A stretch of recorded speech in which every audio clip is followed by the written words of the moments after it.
Yorkville is a beautiful neighborhood on the Upper East Side of Manhattan, its boundaries being East 96th Street in the north, East 79th Street in the south, 3rd Avenue in the west, and the East River in the east. Although today it is considered to be among the hottest and most affluent neighborhoods in New York City, it wasn't always like that. In fact, during much of the 19th and early 20th centuries, Yorkville was actually home to thousands of German immigrants, helping to make New York the third largest German-speaking population in the world by 1885. With the neighborhood's history as a German enclave in mind, and noting the other unique historical sites it holds, we did a walking tour through several areas central to Yorkville's past and to the neighborhood it is today.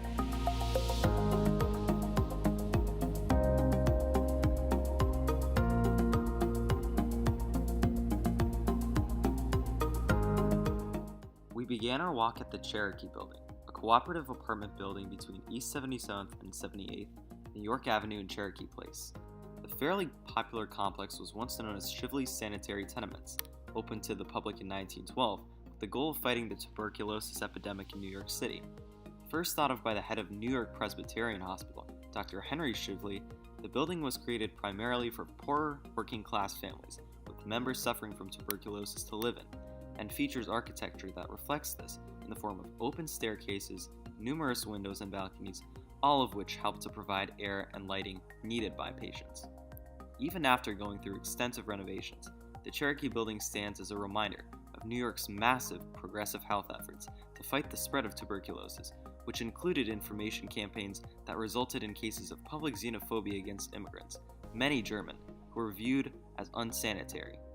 The struggle against the disease that claimed the lives of nearly 10,000 from 1900 to 1904 and the social implications it brought with it are a key part of Yorkville's history and that of its residents as well.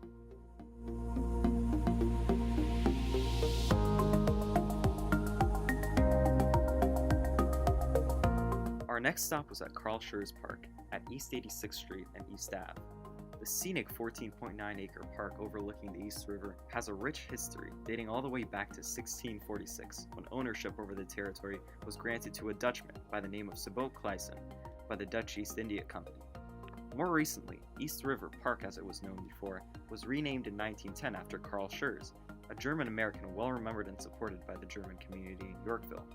Mr. Schurz immigrated in 1852 and led a very successful political career in the United States, with several notable achievements including being a Civil War general, the first German-American to ever serve in the Senate, and a firm supporter of the abolition of slavery and the Lincoln presidency. The park is not only one of the most common beautiful areas of Yorkville, but has and continues to be a key community center, particularly around the holidays, with long-running Easter and Christmas traditions being attended annually by members of the German community. Its name, for over 100 years now, has served as an inspiration for many German Americans, with Carl Schurz's accomplishments as an immigrant himself providing hope to others like him that they too can live out the American dream.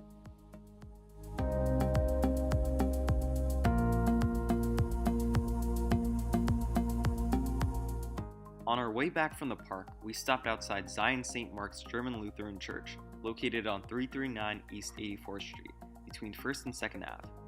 Originally two separate German Lutheran congregations, St. Mark's could be found on the Lower East Side, originally founded by German immigrants in 1846, while Zion was built in 1888 at the current location. The two merged in 1946, years after a horrific steamship fire claimed the lives of many members of the St. Mark's congregation, causing most of the remaining German parishioners to move to Yorkville. Today, as gentrification has made Yorkville lose a lot of its current German character, the church still holds its services in German and continues to organize German cultural events year-round, like those seen here on an announcement board. The strong sense of community has endured throughout times of hardship over the decades, and the unifying spirit of religion has proven to be as important to many German Americans today as it was years and years ago.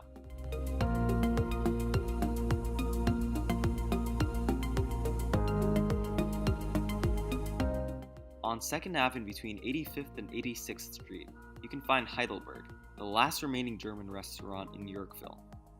The interior design makes it feel like you're stepping right into a beer hall in the middle of Bavaria, and it is clear that while the neighborhood may have lost many of its German influences, this place has most definitely not.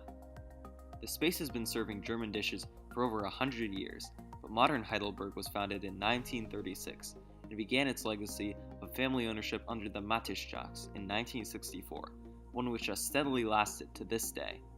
If you're looking for a combination of sauerbraten, unalloyed potato pancakes, schnitzel, and more, then this is the place for you. Sadly, while it once easily blended into the surrounding area known as Sauerkraut Boulevard in the early 20th century, it now stands as the only place in Yorkville where Germans can have some of their culture's most distinctive meals, bringing in loyal customers who crave the cuisine in and day out.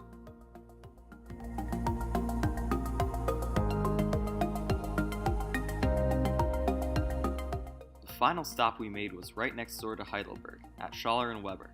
The butcher shop was founded in 1937 by Ferdinand Schaller, a German immigrant and apprentice butcher from Stuttgart, Germany, and his New York partner, Tony Weber. As the years went by, so did the store's recognition, and by the 1960s, demand had grown so large that a production facility had to be built to continue meeting orders. Schaller and Weber continues to be family-owned, and much like Heidelberg, it is among the last remnants of German food culture in Yorkville. Its importance today is best summed up by Yorkville historian Kathy Olowitz. Germans will go anywhere to get their food. They'll climb mountains for their sauerkraut.